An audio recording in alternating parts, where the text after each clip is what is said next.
want to talk about spiritual practices and misconceptions. So let's get started. I get a kick out of this conversation. There are so many misconceptions about what being spiritual really means. And I love when people ask me questions, by the way, so feel free to comment at the end and ask anything that you might want to ask me. Number one misconception is being spiritual means that you're always happy and patient. Cracks me up because we're human. I'm a very spiritual person, but we're human, right?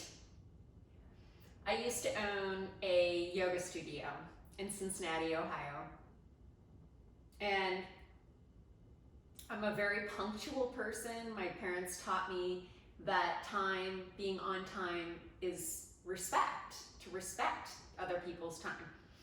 And so I would be driving to my yoga studio, cussing at people, going, get out of my way, I'm gonna be late. In hindsight, it was my own fault for not leaving earlier and being better prepared for being there, right?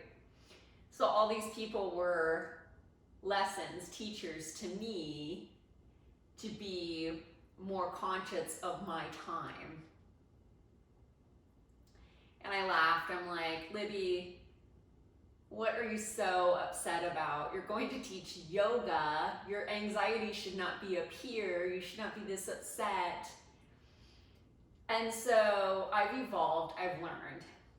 But the other thing that's really helped me is not necessarily being spiritual. It was raising my emotional intelligence. It was being aware of what was really going on, and then leaving earlier, being more prepared, things like that increased my patience and allowed me to be a calmer, happier person. So I'm much better about it now. The road rage has gone out the door. I don't do that anymore. But you have bad days. Being spiritual does not make you perfect by a long shot. Myth number 2, you never have bad days and you never get angry. Again, we're human. The difference is we don't take our anger out on other people.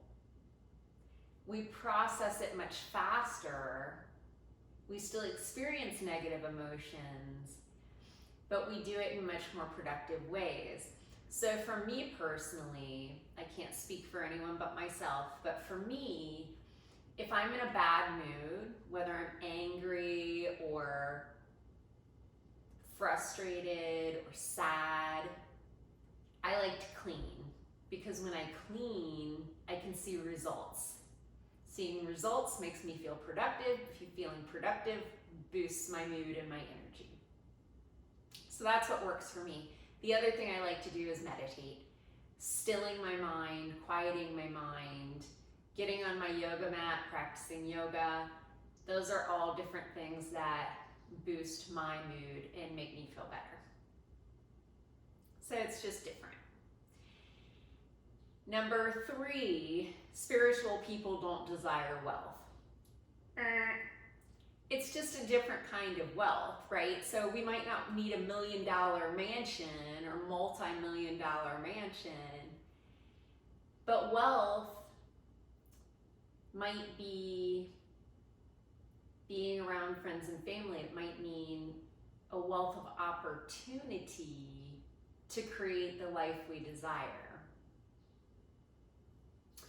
Wealth also provides you with the ability to give back to other people. It frees your time so that you're not constantly working, and now you can help other people. It's amazing. Number 4, that you have to be religious to be spiritual, and if you're spiritual, you're religious. I have a different view on that.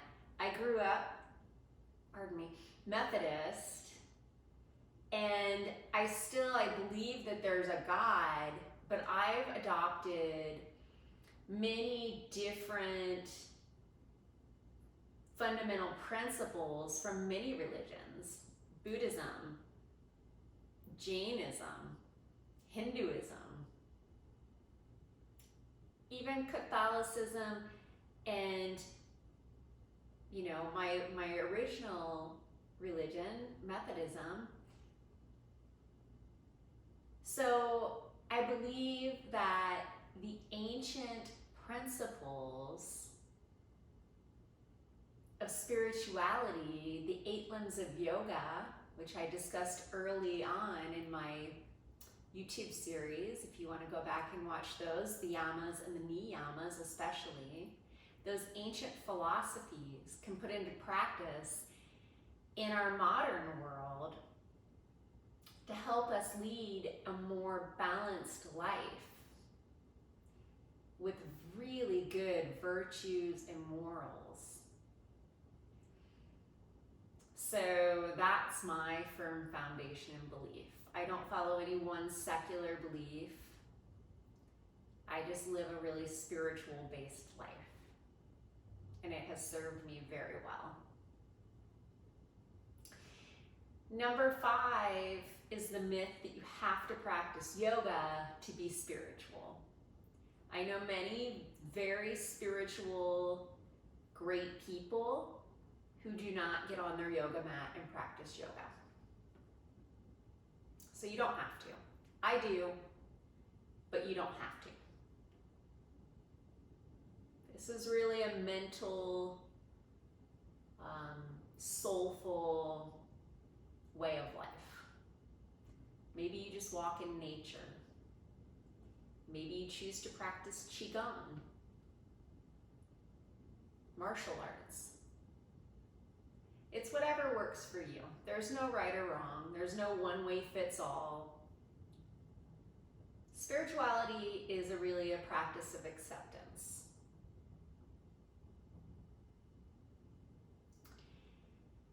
Number 6 is that you must adopt a vegan diet. Not true, my friends. Again, spirituality is different all over the world. So depending where you live, your religious beliefs, your cultural beliefs. There may be people in Africa who drink the blood and milk of animals who are still very spiritual, and that makes them feel more spiritual by doing so. No judgment. No judgment. That's the other thing about being spiritual. Full acceptance and no judgment. It's up to you what you choose. And finally, that if you're spiritual, it means that you're far left extremist hippie. That might be my all-time favorite. No, far from it. I got accused of that by my own parents, God love them, and they quickly saw that that wasn't the case. I have some hippie tendencies, but I'm all over the place as far as how I dress, how I act. A lot of my clothes are boho, but it's just because I have a unique style of the way I dress. And so be it. It doesn't, how I dress and how you dress doesn't define who we are as people. That's ridiculous. Spirituality is about being open-minded.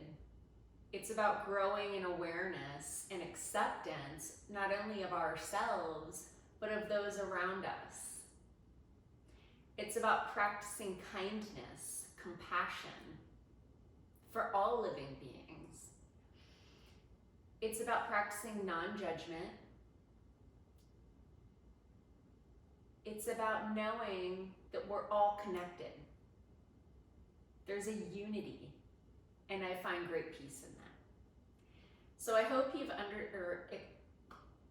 pardon me, I got a little tongue twisted. I get so excited to talk about this stuff. I hope that you've really enjoyed this explanation of spirituality and their misconceptions. And I hope you'll adopt some spiritual practices into your life to reduce suffering and anxiety and live the good life, live the life you love. In order to incorporate spiritual practices, all that means is, get out in nature, help other people, random acts of kindness, maybe volunteer if you have time, meditate, try yoga, maybe go to church, whatever works for you. Again, there are no right and wrongs. So I hope you've enjoyed this. Comment, let me know what you think. Let me know if you have questions. I'm here to remind you that you are truly amazing. Shine your own light and be you. Thank you.